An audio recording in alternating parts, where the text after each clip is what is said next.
Olá, este é o Poder Entrevista. Eu sou Fernando Rodrigues e vou entrevistar Edinho Silva, prefeito de Araraquara, cidade do interior de São Paulo. Edinho é um dos coordenadores de comunicação da campanha presidencial de Luiz Inácio Lula da Silva, do PT. Edinho é Edson Antônio da Silva e tem 57 anos. É um dos líderes do PT, partido ao qual se filiou em 1985. Foi vereador em Araraquara, deputado estadual e ministro-chefe da Secretaria de Comunicação da Presidência da República em 2015, no governo de Dilma Rousseff. Prefeito Edinho Silva, muito obrigado por ter aceitado o convite do Poder 360. Olha, Fernando, é uma alegria estar aqui com você, né? Você sabe, eu digo isso pessoalmente, digo em público, né? Eu tenho por você muito respeito, né? Penso que você é um dos grandes profissionais da imprensa brasileira e estar aqui conversando com você nesse espaço tão importante, né, que você idealizou, que você construiu com o Poder 360, é uma imensa alegria e uma honra para mim, Fernando.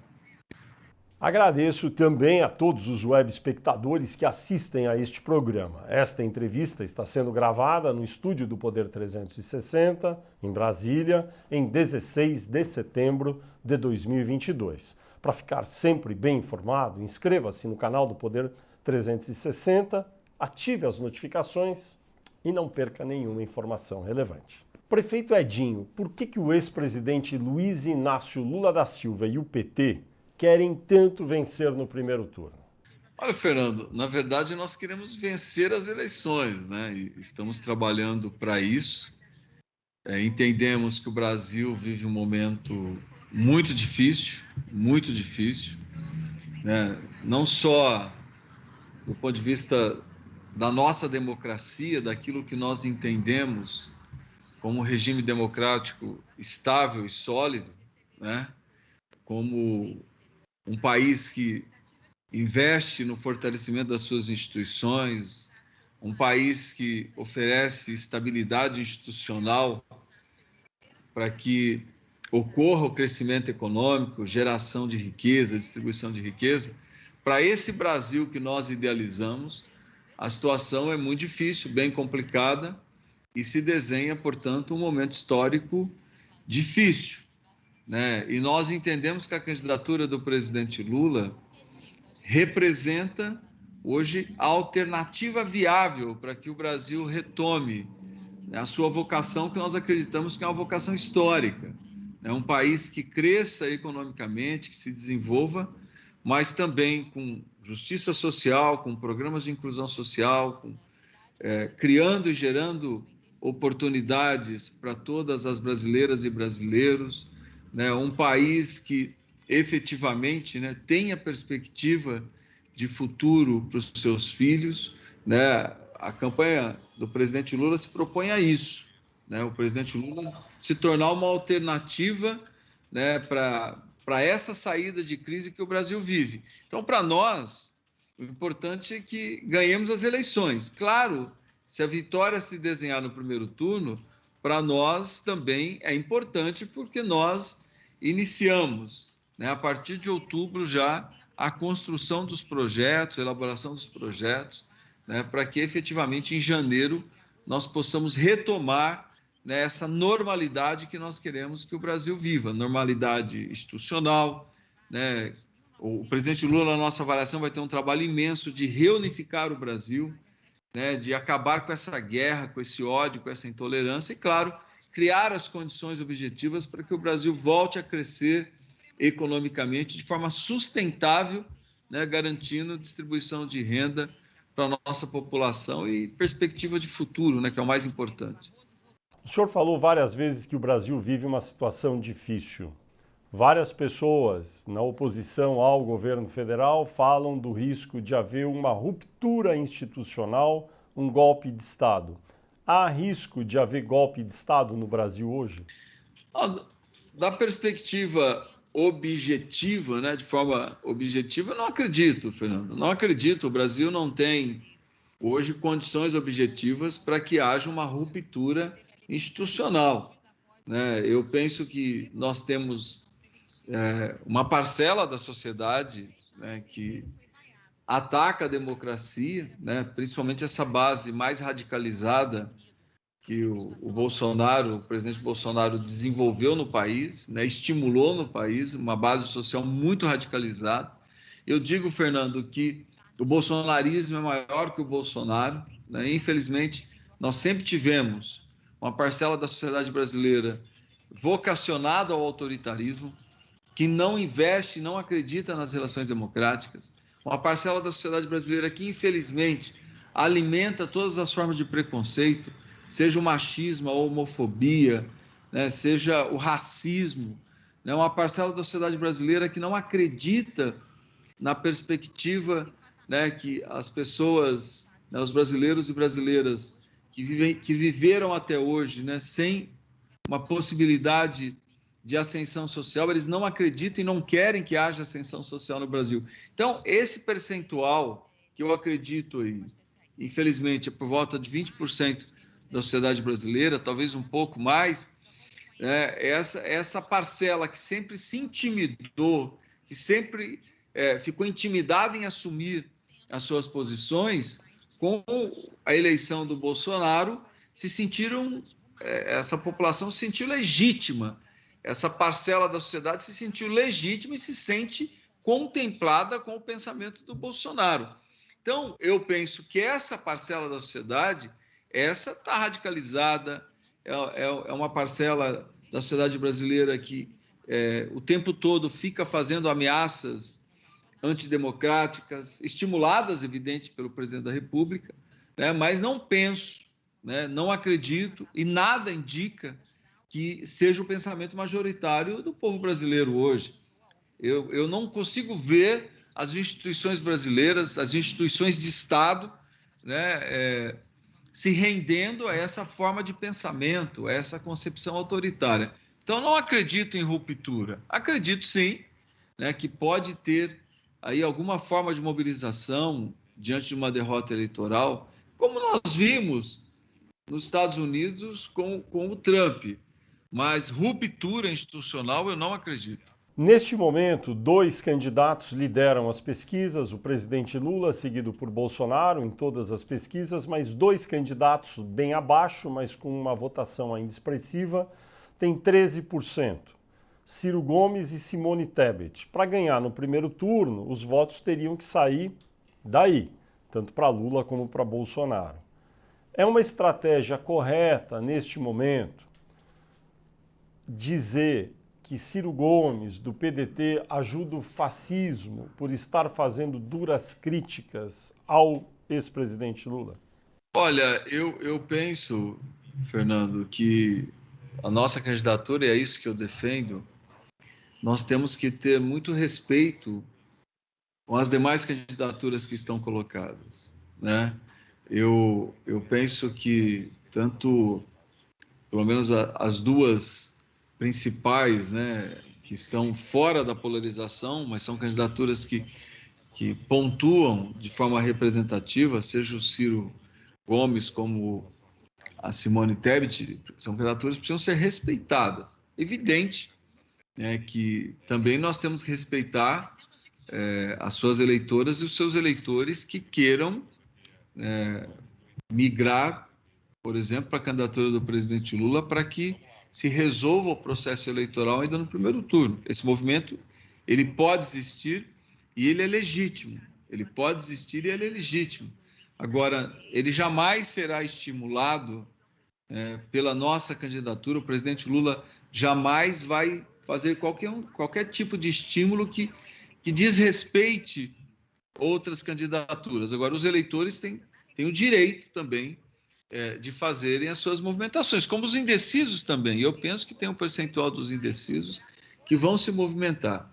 Eu, pessoalmente, fiz críticas ao Ciro Gomes, quando da sua intervenção pública num veículo de comunicação aqui de São Paulo, que ele estava num grau de agressividade com a candidatura do presidente Lula, que eu disse que o Ciro estava rasgando a sua biografia, que ele estava jogando fora a sua história, e que de forma indireta ou de forma direta, inclusive, né, diante de algumas de suas falas, ele estava fazendo uma aliança com o fascismo, né, porque o momento que ele ataca de forma tão agressiva, de forma tão virulenta, a candidatura do presidente Lula, que por mais que se tenha críticas, né, na concepção do espectro político brasileiro, por mais que o Ciro possa ter críticas ao presidente, né, o presidente Lula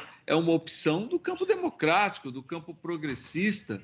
Então, quando você ataca de forma tão virulenta a candidatura do presidente Lula, você está prestando um serviço à candidatura que nós acreditamos que representa o fascismo, representa Mas quando o senhor faz a crítica direta ao Ciro, será que uma parcela dos eleitores que poderiam considerar votar em Lula ficam chateadas e se afastam ainda mais? Eu não quis fazer críticas ao Ciro, eu quis defender o presidente Lula.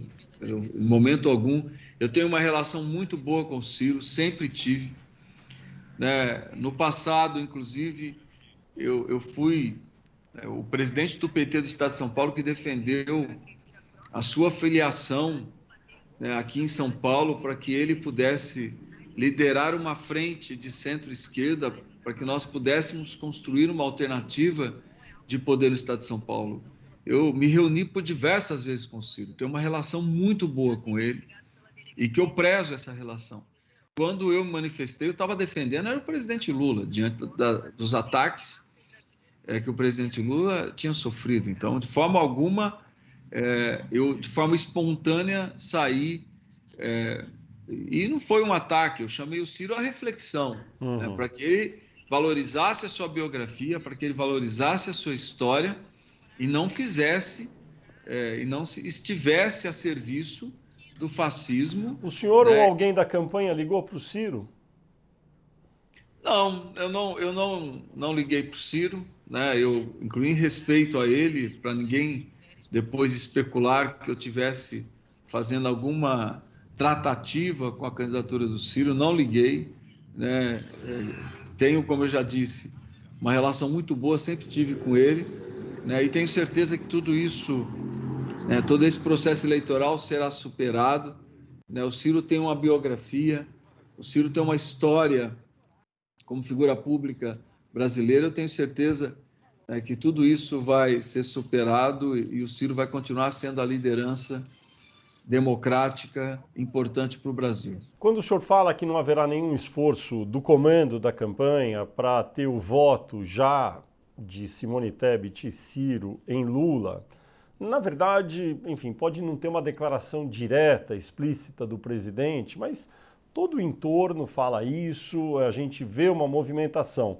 Tanto que Ciro Gomes e Simone Tebet já fizeram várias declarações dizendo-se desrespeitados por esse movimento do campo do PT.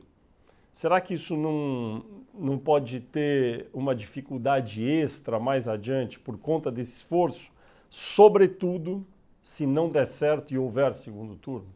Olha, Fernando, nenhuma liderança que participa da coordenação do presidente Lula está autorizada pelo presidente a fazer qualquer ataque à candidatura, ataque do ponto de vista eleitoral, evidente, a candidatura do Ciro ou da Simone. Ao contrário, o presidente Lula tem feito falas de respeito. Mas, repito, por mais que a gente tenha esse respeito, nada impede, eu estou sendo aqui para não soar nenhum tipo de hipocrisia, agora nós não temos, evidentemente, nenhum controle, também não queremos ter, dos eleitores do Ciro ou da Simone, né? Eu penso que se houver um movimento e tem ocorrido algumas manifestações, esses movimentos também têm que ser respeitados, é assim que se constrói a democracia, né? É respeitando a vontade do eleitor. O eleitor que quiser continuar respaldando e dando apoio à candidatura do Ciro e da Simone tem que ser respeitado, como os eleitores que quiserem fazer uma movimentação para que possamos fortalecer a hipótese da solução das eleições no primeiro turno, esses eleitores também têm que ser respeitados. Repito, é assim que se constrói a democracia.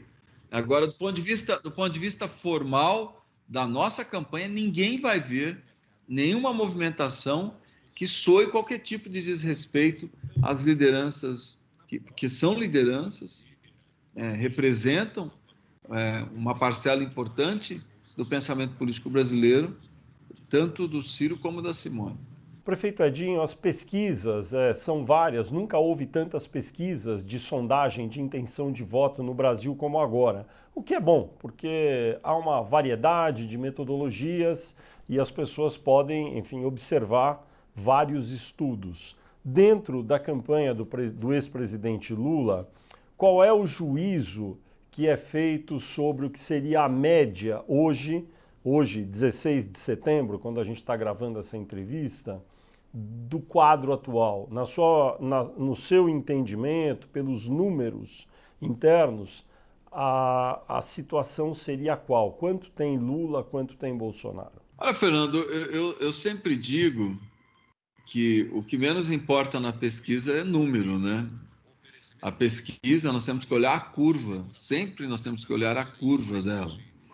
E independente da metodologia, o que nós temos no Brasil hoje são duas retas que caminham em paralelo, né?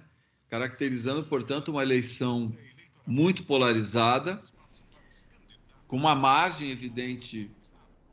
O presidente Lula lidera o processo eleitoral, isso é inquestionável e é inegável. Ele é, hoje, a opção mais aceita pelo povo brasileiro, mas, claro, uma eleição polarizada que, na minha opinião, eu estou falando aqui a minha opinião, inclusive porque você me chama a fazer uma análise, na minha opinião, dificilmente cresce uma terceira via. Não há como crescer uma terceira via numa eleição polarizada, seja ela no Brasil, seja em qualquer país do mundo. O senhor diria que a diferença entre Lula e Bolsonaro hoje está na faixa de quantos pontos? Uma faixa, assim.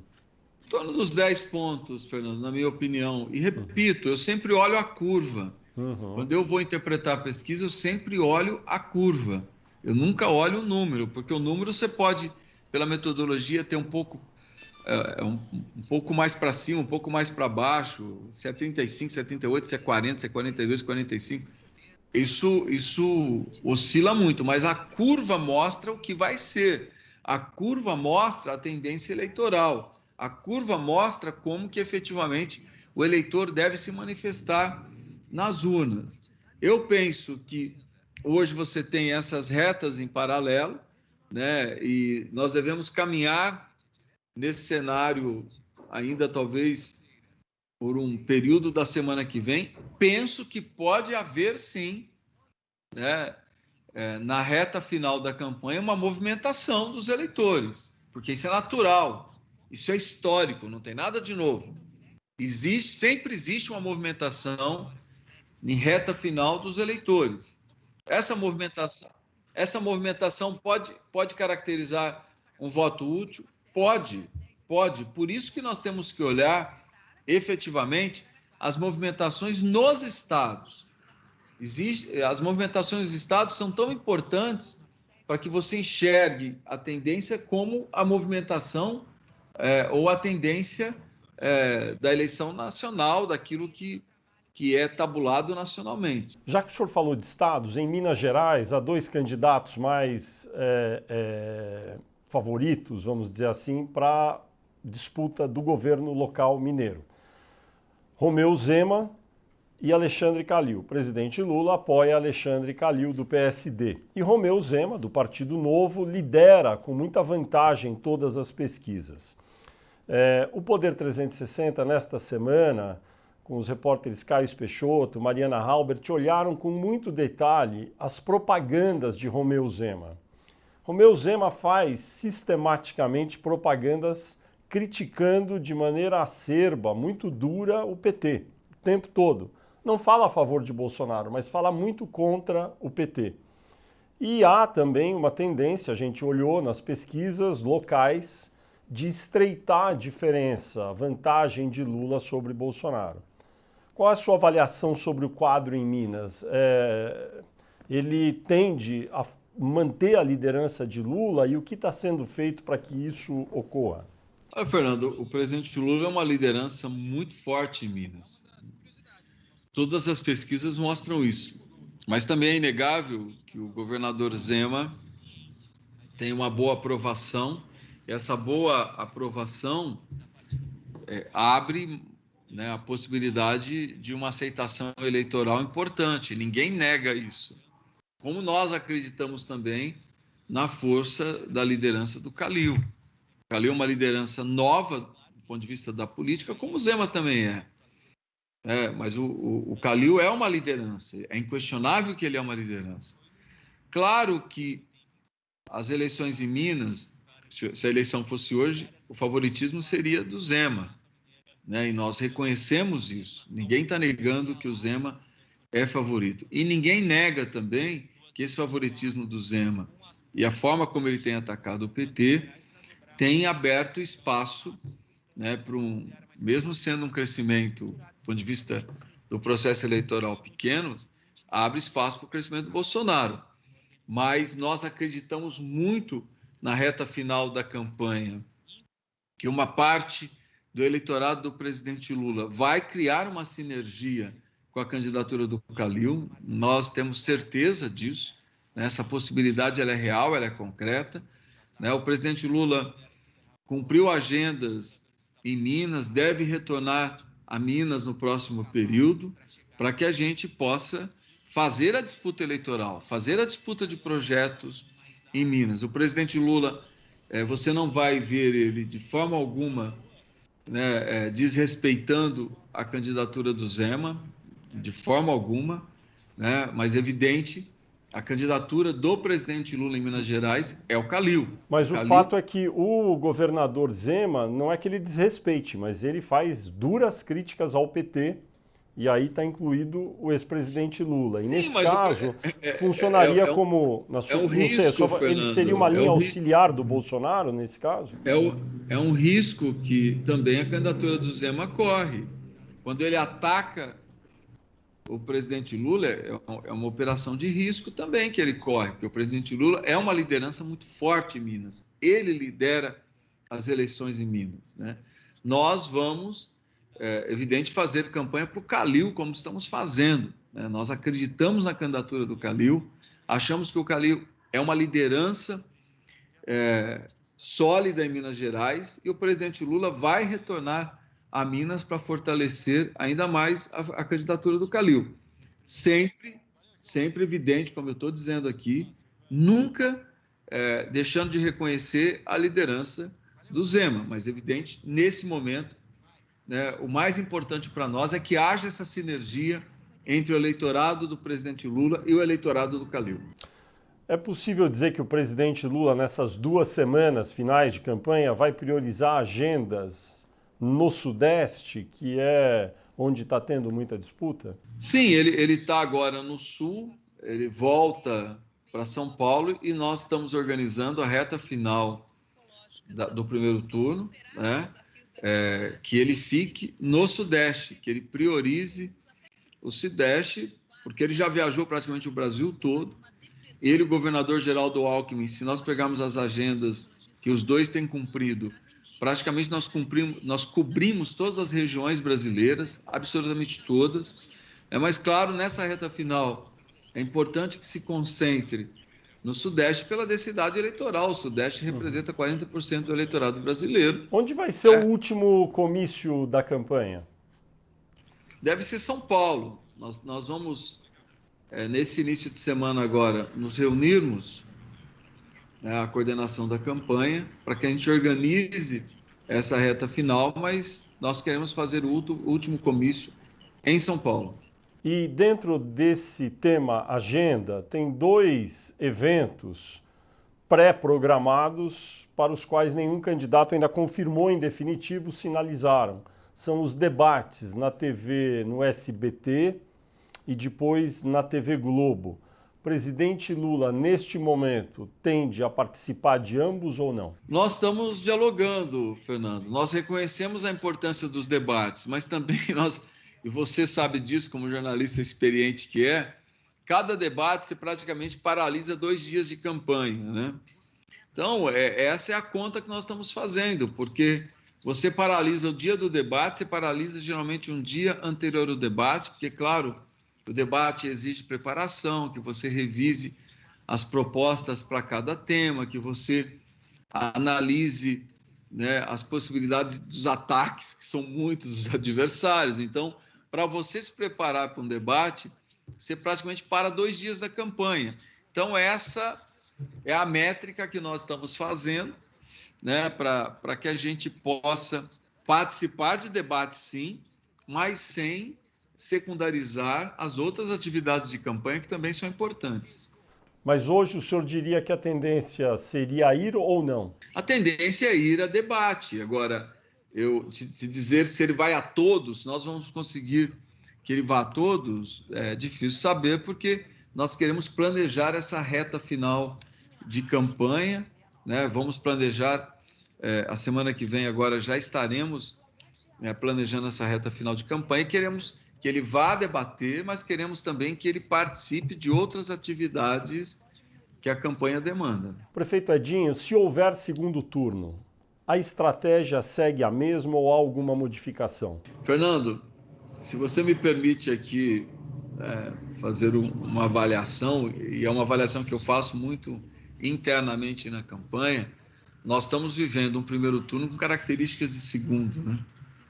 Uma eleição polarizada como nós estamos vivendo, e nessa reta final ela vai se polarizar ainda mais, é uma eleição de primeiro turno com todas as características de segundo. Então a estratégia de um segundo turno é muito semelhante ao que nós estamos fazendo no primeiro, e tentar de alguma forma trazer para o nosso campo os eleitores que no primeiro turno não foram nossos e também tentar remover da base do adversário uma parcela do eleitorado do primeiro turno. Falando do adversário, parece que a estratégia é mais ou menos clara nos últimos dias. Jair Bolsonaro tem uma rejeição muito forte ao seu nome, na faixa de 50% ou mais, e tenta, neste momento, fazer uma guerra de rejeições com muita propaganda negativa contra o ex-presidente Lula. Como vai ser possível para o PT, para o ex-presidente Lula, tentar neutralizar essa estratégia do adversário, até porque há uma movimentação na curva de rejeição de Lula um pouquinho para cima nos últimos dias e semanas? Olha, Fernando, tudo aquilo que o presidente Lula tem sofrido de ataques são questões que o povo brasileiro já tem conhecimento, que não tem fundamento, né? A campanha do adversário resolveu atingir o presidente Lula em relação àquilo que ele sofreu no contexto da Lava Jato. Mas o povo brasileiro tem conhecimento que os processos foram anulados, né, que o julgamento dele não foi imparcial, né, que mesmo a construção de todo o processo de denúncia também foi eivado, né, de combinações entre Ministério Público e Judiciário, enfim. Isso foi reiteradamente divulgado pela imprensa, né, teve manifestação da ONU, dizendo que o julgamento não foi parcial, que o presidente Lula não teve aquilo que se espera do Poder Judiciário, que é a imparcialidade. O Supremo também decidiu da mesma forma. Então, o adversário escolhe um caminho, que é um caminho que ele ataca, mas algo que é plenamente neutralizado, porque é de conhecimento público. É de conhecimento público, né? A sociedade brasileira sabe efetivamente o que aconteceu com o presidente Lula. Então, é algo que nós não temos dificuldades em defender ou de fazer o contraponto, de oferecer argumentos para o eleitorado. Então, nós temos muita tranquilidade em relação a isso. A campanha do presidente Lula não se abala, não se abate, não temos nenhuma forma de tumulto em relação a isso. Ao contrário, nós temos as nossas convicções, né, que o presidente Lula, ele como líder, a principal liderança política né, da história brasileira, o presidente Lula tem que continuar debatendo a vida do povo brasileiro.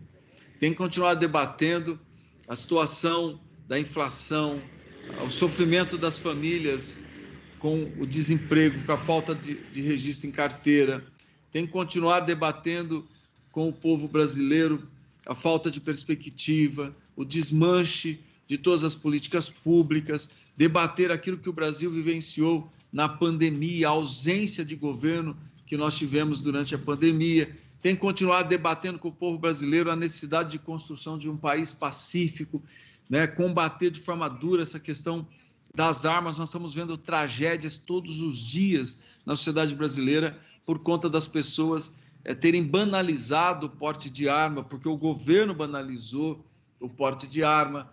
Então, nós vamos continuar na linha de defesa de um Brasil que seja igualitário, que seja justo, que seja humano, de um Brasil pautado pelas perspectivas de futuro, né, para que o Brasil possa efetivamente, o povo brasileiro possa sonhar com a possibilidade de um futuro melhor. Então, essa vai ser a linha da campanha do presidente Lula. Nós não vamos, em momento algum, mudar essa linha. Não vamos.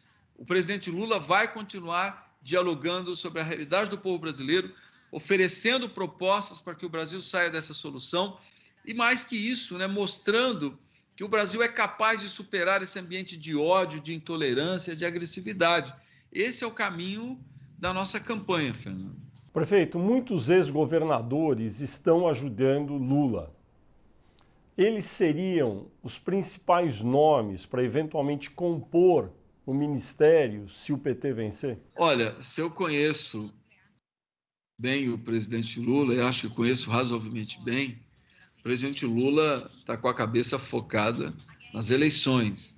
Ele quer ganhar as eleições e, a partir daí, evidente, né, ele vai começar a pensar as propostas emergenciais para o Brasil. Não tem nenhuma dúvida que, ganhando as eleições, no outro dia, a cabeça do presidente Lula estará voltada para as propostas emergenciais para que a gente possa retomar, né, o crescimento econômico no Brasil, a geração de emprego, geração de renda, enfrentamento à inflação, enfim, retomar os programas e criar outros programas importantes para que o Brasil saia dessa situação. A partir daí, dessas propostas, né, do desenho das políticas públicas que ele vai implementar, ele vai começar a pensar em nomes. Eu duvido, conhecendo o presidente Lula, que ele esteja com a cabeça dele nesse momento pensando em nomes, em composição de governo. Prefeito Edinho, a entrada de Geraldo Alckmin trouxe uma cultura tucana para o PT. O senhor não responde diretamente algumas perguntas como um tucano, eu estou percebendo. Mas deixa... Olha, o Alckmin é uma grande inspiração, vou te dizer aqui, Fernando. Eu fui deputado estadual com o governador Geraldo Alckmin, tinha com ele, né, uma excelente relação, né, tínhamos uma relação de muito diálogo, mesmo eu sendo de uma bancada de oposição, né, mantive um bom diálogo com o governador Geraldo Alckmin o tempo todo da minha trajetória política e agora, né, convivendo com ele cotidianamente na campanha, o governador Geraldo Alckmin é uma figura fantástica. Como é que ele nunca entrou no PT antes? Não, mas ele não tem que entrar no PT, acho que ele tem que continuar no PSB. Né? Eu penso que nós temos que construir no Brasil uma frente ampla daqueles que defendem a democracia, daqueles que defendem a estabilidade institucional, daqueles que querem construir um Brasil sem ódio, sem intolerância, sem agressividade. E o governador Geraldo Alckmin representa essa capacidade de união e de diálogo. Então, ele é uma inspiração. Quando você me provoca aqui, você me conhece bem, né? Eu sempre, né, tive, né, mesmo dentro do PT, as pessoas sempre têm em mim alguém que conversa bastante, que dialoga bastante. Então, eu tenho um pouco essa identidade que o governador Geraldo Alckmin. Então, não é nenhuma provocação, não, viu, Fernando? Tá certo. Olha só, o senhor falou do Calil, não é? Alexandre Calil, que com esperança aí que ele vá decolar um pouco mais, mas tem Alexandre Calil em Minas, Danilo Cabral em Pernambuco, Jerônimo Rodrigues na Bahia. São candidatos apoiados pelo PT que ainda, faltando 2 semanas, não decolaram. Por que eles não estão ainda conseguindo se beneficiar tanto da associação que poderiam fazer com a imagem de Lula? Não, é diferente Pernambuco de Minas, né? Em Pernambuco, o presidente tem mais de uma candidatura que o apoia, mas, claro, a nossa aliança em Pernambuco é com o PSB. E o presidente esteve em Pernambuco, né, manifestou o apoio ao Danilo, né, o seu candidato no Pernambuco é o Danilo. Agora, claro, cada estado tem a sua conjuntura política e também nós estamos há 2 semanas das eleições, então não dá para dizer que aquilo que as pesquisas demonstram hoje será o resultado final. Mas no caso do Pernambuco, você tem mais de uma candidatura reivindicando o presidente Lula, então é um cenário diferente, né? Mas eu creio que a Bahia é a mesma coisa, eu acho que nós temos há 2 semanas no processo eleitoral, o Jerônimo tem crescido muito, né? Nós temos acompanhado também as pesquisas na Bahia, ele tem crescido. Então, nessas 2 semanas, eu penso que muita coisa ainda vai se alterar no cenário político brasileiro, em especial em alguns estados. Está chegando aqui para a parte final, que a gente tinha combinado um horário com o senhor. Deixa eu perguntar, enfim, fazer um bate-pronto assim. Que papel pode ter Marina Silva num eventual governo de Lula se Lula vencer? A Marina será muito importante no futuro governo Lula, independente de onde ela esteja, se ela vai estar no parlamento, né, se ela pode estar no executivo, e só o presidente Lula que vai saber, e claro, em diálogo com a Marina, mas independente do local onde ela esteja, ela é uma liderança, né, de visibilidade internacional, é uma liderança que tem propostas importantes, tanto eu estava lá no dia que ela apresentou as propostas ao presidente Lula e que ela manifestou o apoio ao presidente Lula, né? Ela é uma liderança sólida, uma interlocutora sólida e legítima de uma política ambiental para o Brasil. Então, ela vai ter um papel muito importante. Um dos pedidos de Marina Silva foi para que um eventual governo Lula regularize tudo que há de pendência em áreas indígenas ainda não regulamentadas. Essa é uma proposta que o senhor acredita que seja exequível no governo Lula? Olha, Fernando, eu penso que sim. O presidente Lula já manifestou que ele terá um ministério só para cuidar dos povos originários, só para cuidar das políticas públicas para os povos originários. Então, eu não tenho nenhuma dúvida que o tema será prioridade no governo Lula, senão ele já não teria anunciado, se existisse essa contradição, a criação de um ministério só para cuidar das questões dos povos originários. Como responder à crítica do campo adversário que o Brasil já tem áreas gigantescas, demarcadas e reservadas para os povos originários, para os povos indígenas, e que essa não deveria ser a prioridade?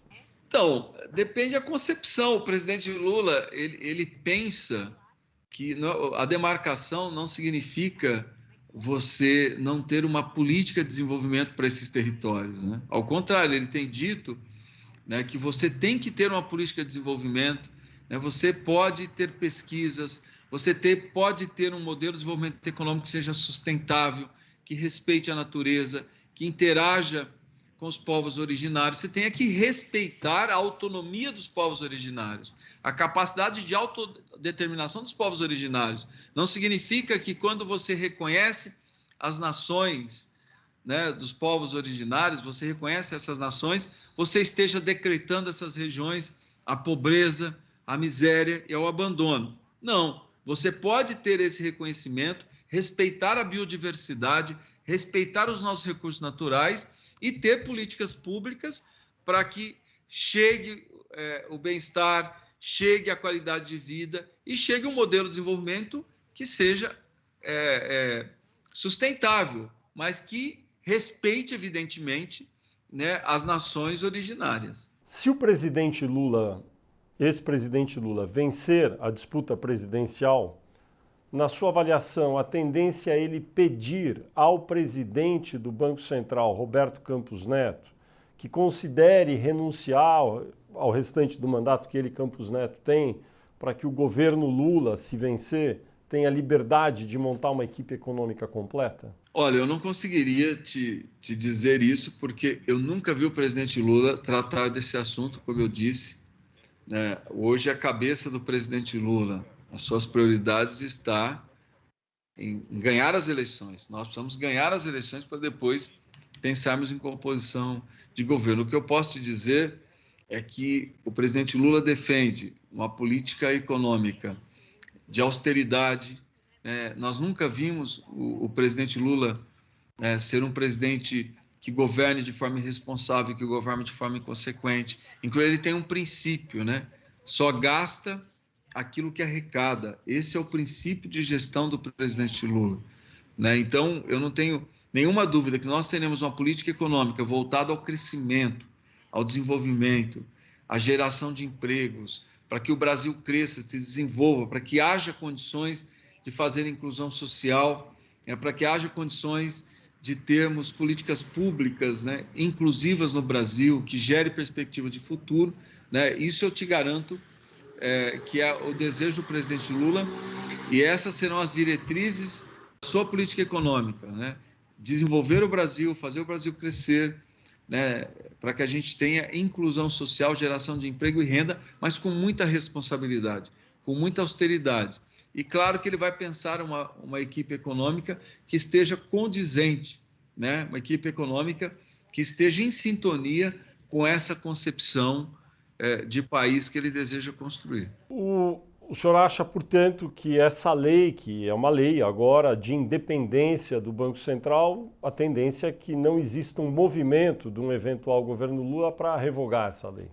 Eu nunca ouvi o presidente Lula falar desse tema, nunca ouvi, não vi nenhuma manifestação pública dele em relação a revogar a autonomia do Banco Central. Repito, o presidente Lula não tem tratado essas questões como prioridade, né, e ele está correto. A prioridade agora é ganhar as eleições. A partir da vitória eleitoral, claro que ele vai começar a pensar a sua política econômica, né, vai desenhar a sua política econômica, e, evidente, achar os gestores dessa política econômica que, repito, que vai respeitar o gasto público, que vai tratar o Brasil, né, com austeridade, né, que vai gastar efetivamente aquilo que o Brasil arrecada, aquilo que ele produz de riqueza, né, e foi assim que o presidente Lula sempre governou, e é assim que ele vai governar, mas, claro, sinalizando para o crescimento econômico, sinalizando para as políticas públicas de inclusão social, que combata a pobreza, que combata a miséria, que crie perspectiva de futuro para o nosso povo. Prefeito, agora existem as emendas de relator ao orçamento. O presidente Lula tem manifestado o desejo de mudar essa regra. O PT apoiou a aprovação dessa regra. Como o senhor avalia que um eventual governo Lula, presidente Lula, se eleito, convenceria o Congresso a alterar essa regra? Só uma questão aqui. O presidente Lula não é contra a emenda impositiva. O que o presidente Lula tem criticado é o orçamento secreto. Emenda impositiva, que o parlamentar tenha direito a indicar recursos para as políticas públicas, isso não tem problema nenhum. Não, mas tudo bem, mas mesmo esse chamado de orçamento secreto, que são as emendas do relator RP9, sim, né, o código... Eu estou fazendo uma diferença aqui, Fernando. O que o presidente Lula tem criticado é o orçamento secreto, e eu vou dizer para você com razão. Aí... Não, sim, mas como mudar? Porque o PT ajudou a aprovar. Não, tudo bem. O PT não acerta em tudo. Não é porque o PT ajudou a aprovar que está certo. O orçamento secreto está equivocado, ele é errado. E vou dizer para você como prefeito aqui. Não é possível que, proporcionalmente, durante a pandemia, uma cidade que tem 1/4 da população de Araraquara receba proporcionalmente o dobro de recursos que Araraquara recebeu para combater a pandemia.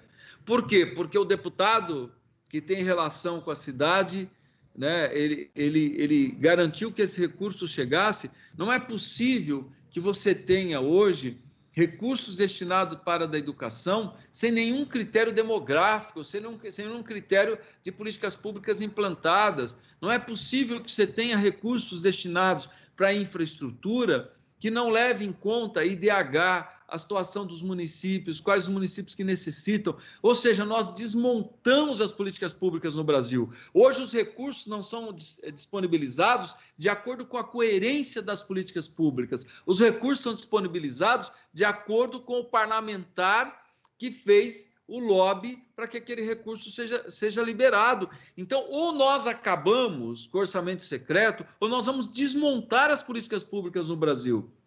Nós sempre tivemos liberação de recursos para estados e municípios, mas de forma coerente, né? Para que as políticas públicas fossem desenvolvidas, para que a cidade que precisa de escola tenha escola, para que a cidade que precisa de saneamento básico tenha saneamento básico, para que a cidade que precise de equipamento para esporte e cultura tenha equipamento de esporte e cultura. Hoje não tem essa lógica.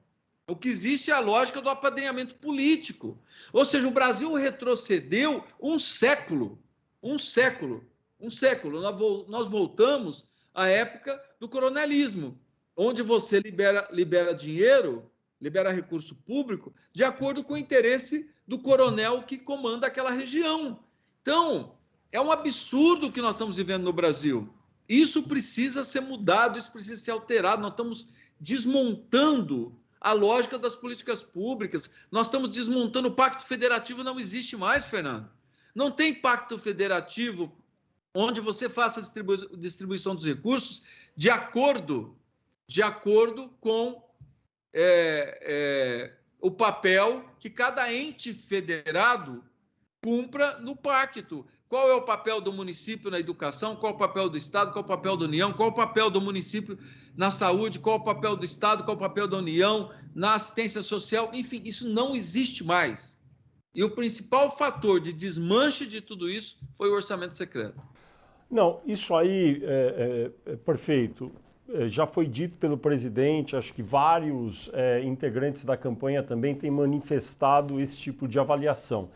Mas a minha dúvida é como convencer o Congresso a aceitar fazer essa mudança? Olha, tem que convencer o Congresso, tem que convencer o povo brasileiro. É só nós mostrarmos o que é que está acontecendo com o orçamento público. E não é possível, nós temos que dialogar. Mas seria o quê? Um movimento popular para convencer o Congresso? Sabem, Fernando, os parlamentares sabem que está errado. Eles sabem porque eles têm viajado. Eles têm visitado os municípios, eles têm conversado com os prefeitos, eles têm conversado com os governadores. Está errado. Os parlamentares sabem que essa lógica está errada. Nós temos que abrir um amplo debate e também dialogar com a sociedade. Está errado, não dá para manter, que se isso for mantido, nós vamos desmantelar as políticas públicas, como nós já estamos desmantelando. Não há mais critério. Olha, o MEC vai soltar uma escola para a cidade tal, porque num bairro tal, com densidade demográfica X, com tantas crianças fora da escola, que o município tem que transportar, lá precisa de escola. Esse critério não existe. Olha, o Ministério da Saúde vai liberar dinheiro para a construção da unidade de saúde num bairro tal, da cidade tal, porque lá existe uma comunidade de tantos usuários do sistema SUS que não tem unidade de saúde. Não tem critério, não existe mais critério técnico. O que existe é critério político. Não é possível que nós não sejamos capazes de abrir esse diálogo. Eu acredito que nós sejamos capazes. Ou seja, teria que convencer a sociedade, convencer o Congresso para tentar mudar. Exatamente. Embora no ano que vem vai ser impossível, porque o orçamento já vai estar aprovado, daí vai ser difícil para o ano que vem. Teria que conviver com esse sistema no primeiro ano. Ou você aprovar remanejamento orçamentário, que é possível, você sabe disso. Claro. Fácil não é, mas é possível. É possível. É possível. Prefeito, a publicidade estatal federal acabou tendo um valor reduzido nos últimos anos. Se o presidente for Lula em 2023, a tendência é realmente manter um valor menor de publicidade federal estatal, como tem ocorrido? Olha, Fernando, eu não sei como que a SECOM tem destinado as verbas de publicidade. O que eu te asseguro, conhecendo o presidente Lula, é que haverá uma racionalidade na distribuição dos recursos de publicidade e comunicação oficial. Isso é o que eu te asseguro. Haverá uma racionalidade, haverá critérios, né? Isso eu tenho certeza que ocorrerá. Agora, é difícil saber sem você estar dentro da SECOM e entender efetivamente o que está acontecendo. Mas conhecendo o presidente Lula, haverá racionalidade, haverá critérios e haverá uma concepção democrática, né, para que efetivamente nós tenhamos uma política de comunicação pública que seja democrática. Prefeito, por que é tão difícil para políticos brasileiros conseguirem doações em dinheiro de muitos eleitores, como é o caso já há muitos anos nos Estados Unidos? Doações pequenas, mas que fazem um volume grande. Olha, primeiro eu penso que nós temos que construir essa cultura no Brasil, né, de que o nosso sistema eleitoral, para que ele funcione bem, ele tem que funcionar com a participação da sociedade. Não existe essa cultura. E, no meu entender, nós tivemos no último período uma criminalização da política no Brasil. Nós tivemos um processo de criminalização da política que assusta, que afugenta, né, que afasta a sociedade civil da participação da vida política. Então, nós temos que voltar à normalidade no Brasil, voltar à normalidade democrática, né, voltar à normalidade institucional e estimular a sociedade a participar da vida pública, a participar da vida política. Se nós fizermos isso, eu não tenho nenhuma dúvida, né, e claro, se a situação econômica do país estiver melhor, porque você pedir para a pessoa fazer doações hoje, com a situação que as famílias estão vivendo, claro que é muito difícil, né? Consegue doar aquela família que tem um pouco mais de estrutura financeira. Mas se nós tivermos a normalidade democrática instituída, eu tenho certeza que é possível estimular a participação da sociedade civil no processo eleitoral. Se Lula vencer e convidar o senhor para voltar para Brasília, o senhor volta, né, prefeito? Eu tenho um mandato de prefeito para cumprir aqui em Araraquara, Fernando. Essa é a minha preocupação nesse momento. E a minha preocupação nesse momento é ajudar, de alguma forma, o presidente Lula a se eleger presidente, voltar a governar o Brasil, para que o Brasil tenha uma perspectiva de futuro, para que o povo brasileiro tenha perspectiva de futuro, para que a gente possa criar as condições de vida digna para uma parcela da nossa população, porque não é possível que mais de 30 milhões de brasileiros estejam vivendo hoje na miséria e sem nenhuma política de segurança alimentar. Então, a minha prioridade é colaborar para que o presidente Lula volte a governar o Brasil, porque eu tenho certeza, o Brasil liderado pelo presidente Lula, a economia vai melhorar, a vida das famílias vai melhorar, nós teremos perspectiva de melhoria da renda, a economia vai girar e, claro, a partir daí as políticas públicas todas serão implementadas, nós voltaremos com Minha Casa Minha Vida, nós voltaremos com a política de democratização do acesso às universidades como o ProUni, nós teremos condições de refinanciar,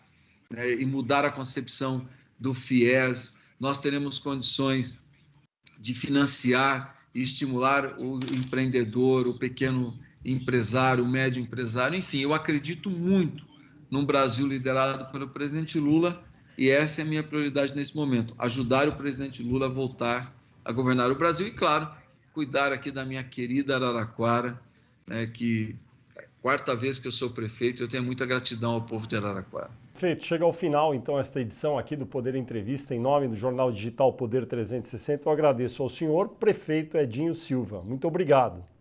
Eu que agradeço, Fernando, mais uma vez, parabéns a você, já disse isso pessoalmente, digo mais uma vez em público, parabéns pelo trabalho que você tem desenvolvido e você, que repito, eu falei isso pessoalmente para você em Brasília outro dia, você é um dos grandes jornalistas da história do jornalismo brasileiro. Parabéns pelo seu trabalho.